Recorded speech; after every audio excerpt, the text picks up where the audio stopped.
बिस्मिल्लाहिर्रहमानिर्रहीम। दोस्तों, गंदी नहर के इर्द गिर्द लोगों की भीड़ जमा थी। सब शोर मचा रहे थे। कोई कह रहा था कि 11-22 को फ़ोन करो, कोई कह रहा था कि वासा वालों को फ़ोन करो। एक औरत को लोगों ने पकड़ रखा था। वो चला रही थी, मेरा बेटा मर रहा है, अगर खुद नहीं बचा सकते तो मुझे नहर में जाने दो। मैं अपने बच्चे को अपनी आंखों के सामने मरता हुआ नहीं देख सकती। लेकिन लोगों ने उसको पकड़ रखा था और कह रहे थे नहर बहुत ज़्यादा गहरी है, वहाँ कोई भी नहीं जा सकता। एक देहाती भीड़ देखकर वहाँ रुक गया। उसने अपना साइकिल वहाँ खड़ा किया और भीड़ में घुसकर आगे निकल गया। आगे पहुंचकर वो हैरान हुआ कि एक बच्चा नहर में गोते खा रहा है और सब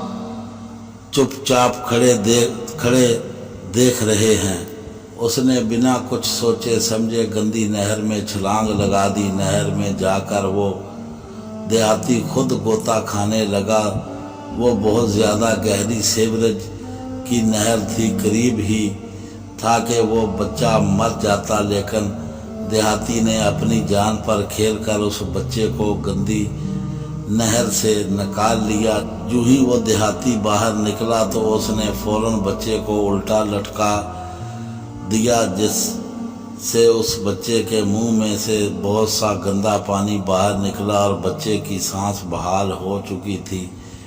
वो बहुत ज़्यादा रो रहा था। माँ अपने बेटे को सीने से लगाकर रो रही थी। देहाती के चेहरे पर अजीब खुशीनुमा चमक थी, लेकिन उसे के सफ़ेद कपड़े कचरे कीचड़ में लथपथ हो चुके थे, जिसकी वजह से लोग दूर से खड़े उसे शाबाश दे रहे थे। वो औरत आगे बढ़कर देहाती के आगे हाथ जोड़कर बोली, भाई तुम फरिश्ता हो, तुमने मेरे बेटे की जान बचाई। देहाती बोला, मैं कोई फरिश्ता नहीं, मैं तो एक इंसान हूँ। इंसान का फ़र्ज़ है दूसरों की मदद करना। वो औरत बोली, अगर तुम इंसान हो तो इन लोगों में कोई भी इंसान नहीं है।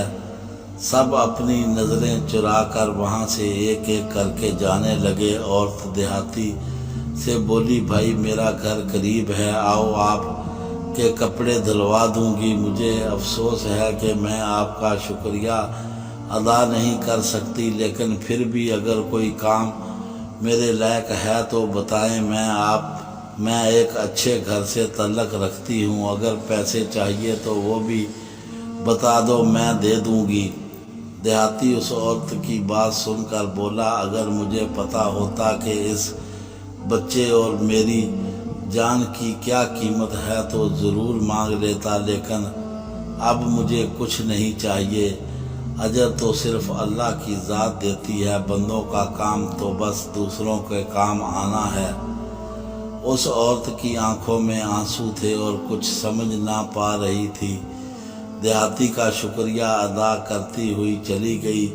सब लोग अपने अपने घरों की तरफ जा चुके थे। देहाती अपने घर की तरफ जाने लगा तो उसकी साइकिल भी चोरी हो चुकी थी। क्या हम में से ऐसे लोग भी शामिल हैं? ज़रा सोचिए।